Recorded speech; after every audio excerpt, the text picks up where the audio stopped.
Hello, special education teachers. I'm making a quick, simple video to talk about the budgeting process. Drea is going to be bringing by this sheet for you, and you're going to fill out a sheet about your budget, and it's going to be due to her pretty quickly. It's actually by next Friday.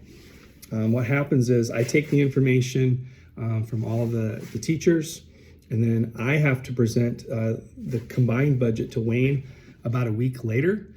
Then everything goes through a few months budget process.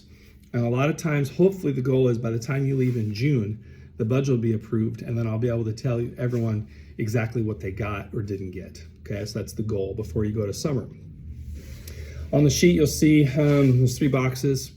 One says consumables, non-consumables, and professional development. So there's like a consumable box, and then there's a total, a dollar amount total. People always ask, like, well, what can I ask for? How much money? The short answer is kind of what you had this year and a little more. That's just the straight answer. Inflation pushes things up a little bit, but tripling your classroom budget's just not going to happen. Just being honest, okay? I'm okay with you always talking to me about things that you want, and we can always try to increase the budgets for the future, but that's kind of the reality. Don't get too caught up between determining whether something's a consumable or non-consumable. I can switch it if it needs to be. Some things like a stapler, is that a consumable or non-consumable? I don't know. The rule is if something lasts more than a year, but staplers sometimes don't last more than a year. Don't spend too much time thinking about it. Just write it in there. So Drea really is going to want some kind of link or printout or something for your items. So let's say you wanted 6 different packs of colored cardstock. Our preferred vendors are Staples and Office Depot and Amazon. That's pretty much where we get our stuff. If it's some obscure website,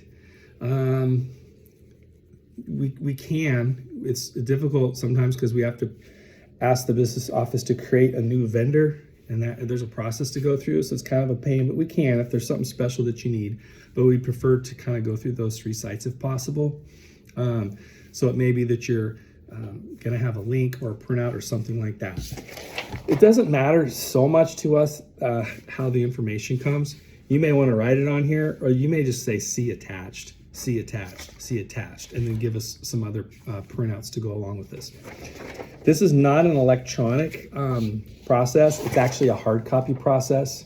So we need hard copy printouts for everything. You can also give Drea links because that could be helpful for her, but these have to go kind of in a hard copy binder. Okay, so that's consumables and non-consumables. You don't include any maintenance items. Like if you have a broken window, that's between you and your building principal. Building principals usually ask at the end of the year about maintenance items. Technology. Now you can put technology requests on here. Just put it under non-consumables. I don't budget for technology. All technology purchases are budgeted by the tech department. So what happens is, let's say you put a piece of technology on here. I go to Sean when he does his budget, and I say, Sean, pretty please, will you put this in your budget? I have to convince stuff to go into Sean's budget for tech. So you can put it on here. I just don't know if he'll do it or not. But again, hopefully I should know by June. If you can be very specific with your items that you want, we'll buy them over the summer.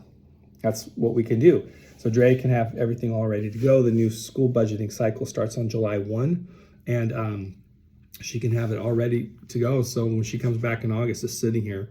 You don't have to. Sometimes on some things she may want to purchase them once she gets back in August. Okay, so please, information, a printout for everything. This idea about the conferences and the professional development.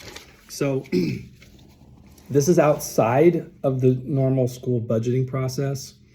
Professional development money comes out of something called Title II, and the Title II budget, it's federal money that comes in. The school administrators sit down in August, and we all present all of our professional development requests to Wayne. And then there's this large pot of money, and then we just all sit there and we just kind of all fight and grab for all the pieces we want. So some people said, hey, I kind of wanted to go to that SPED conference this year. That was great. And so like, if that's something you wanted to do, or if there's something different, put it on here. I know that you probably won't know, like, okay, for example, let's say you put that you wanted to go to Oregon Special Ed Conference this year. I actually know how much that costs.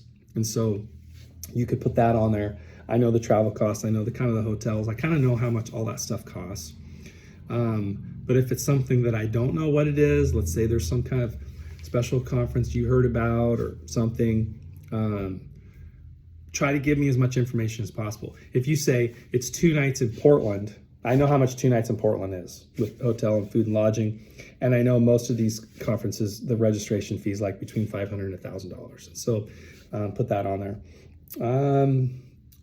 Let's see, I think that's about it. Oh, I just remembered. You've asked this year for like EA time. Okay. This is when it comes. You've got to make a note on here somewhere. I didn't put a little box, but tell you what, why don't you write EA time here at the bottom? Some of you have said, can I have an EA come in on Friday to help me get some paperwork done? It has to be even for everyone. And so, for example, if I have to offer it to all, well, not offer it, I have to put it on the calendar for all 23 EAs, okay?